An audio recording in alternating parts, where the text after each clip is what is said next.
2017 has come to a close, my dudes. Did everyone have a nice holiday season? No! Star Wars came out, and people seem to be pretty hyped for that. Did everyone have a fun time at the movies? No! No! Well, I dug it. 2017 is another year in the bag for us. It had its ups, and it had its downs. And it had a lot of downs. But we just gotta take the good with the bad and try to be proactive with the circumstances that we have. We should maintain the positivity, but try not to just sit back and watch things go haywire. For me, 2017 was fine. I made some changes in my life. Things happened to me. Some good, some bad, just like every other year. One thing that might seem like a surprise to many people in my life, including myself, is that I didn't spend a lot of time with video games compared to other years. Which is fine.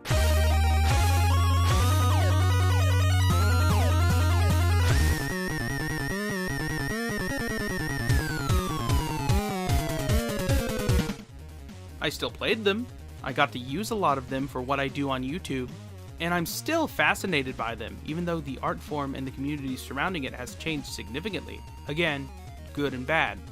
It's just that when you get older, you don't have as much time and you have other responsibilities, etc. I am a part-time working college student just a sliver away from graduation after all. I don't even have a Switch, and surprisingly I haven't even touched the new Mario or Zelda games that came out this year. Heck, I have copies of Metroid, Samus Returns, and Sonic Forces, but I just haven't gotten to play them yet. What games did I play this year? Well, the new Kingdom Hearts, that isn't the one we're all waiting for. The new Crash Bandicoot, Sonic Mania, the new Marvel vs. Capcom game that came out, even though it was a disappointment, I had fun with it. I guess I might as well just start talking about the topic behind this video and just say that Warner Bros. And NetherRealm Studios' Injustice 2 is the game that I spent the most amount of time with in 2017.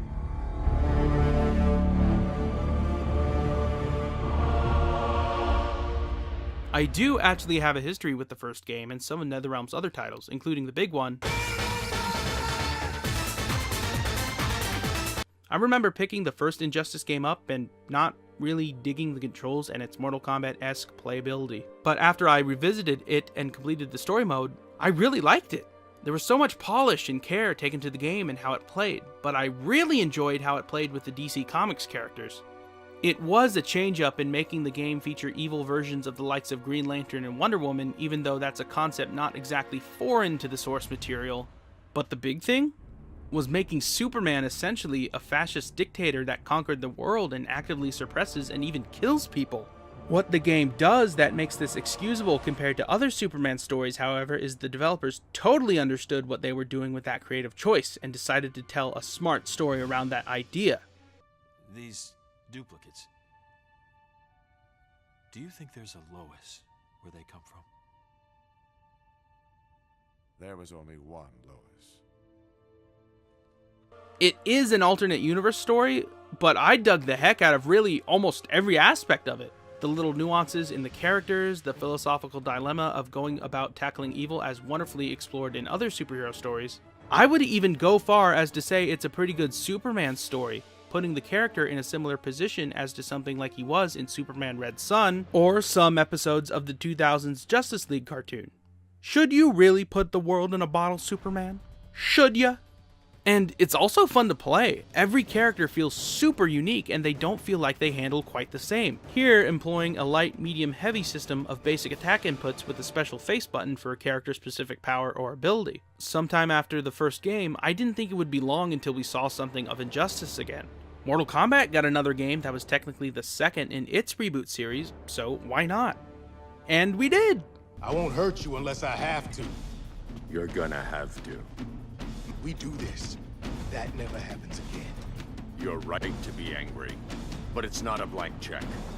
And the Justice League isn't a death squad. Releasing May of 2017, Injustice 2 improves on a lot of the mechanics of the fighting system in a lot of ways, while adding a lot of new content. Most notably the gear system, in which you collect different things for your character and equip them to augment or increase your stats and abilities. This does add a lot of variety to the fighting, and there is enjoyment in customizing your favorite hero and sending them into the fight. Even though a lot of us were concerned with how it and the entire game would play in a more competitive online setting and tournament scene. The gear system is diverse enough to really change your fighter, but not too extreme to the point that your character doesn't play like someone else or look too foolish. The DC Comics licensing department should be happy. Leave it to the Mortal Kombat guys to make a DC Comics fighting game serious, dark, and silly all in the same game.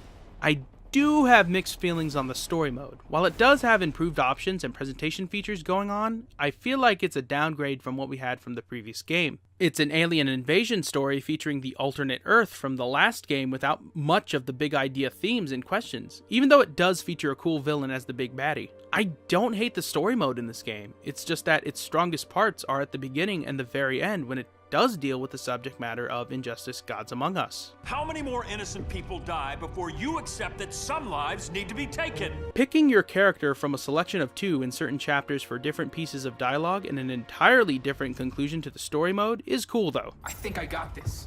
And the new characters they did add, like Blue Beetle, Black Canary, and Swamp Thing, are cool additions to the roster. It's not a bad list of DC Comics heroes, to be honest, but the biggest time sink of the game for me, and where you're going to get the most single-player replay value, is the multiverse mode, where you take on different challenges with different features that modify the fight, like hazards, changes to you or your opponent, or assist characters. I have a blast with this mode, and it's a great way to earn more gear, abilities, and shaders for the characters. There's always a great diversity among the different challenges and prizes, and the options for which one you want to tackle is always changing, even by the hour. And you know what? Dang it, I'm loving the DLC content for this game. So, yeah, Injustice 2 might as well be my favorite game that came out last year, and I recommend if you have any interest in fighting games or DC to pick this one up.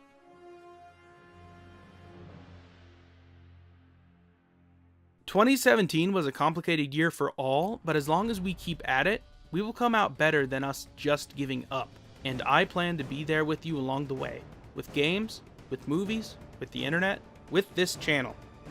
Also, I'm going to talk about Steven Universe again, just give me time.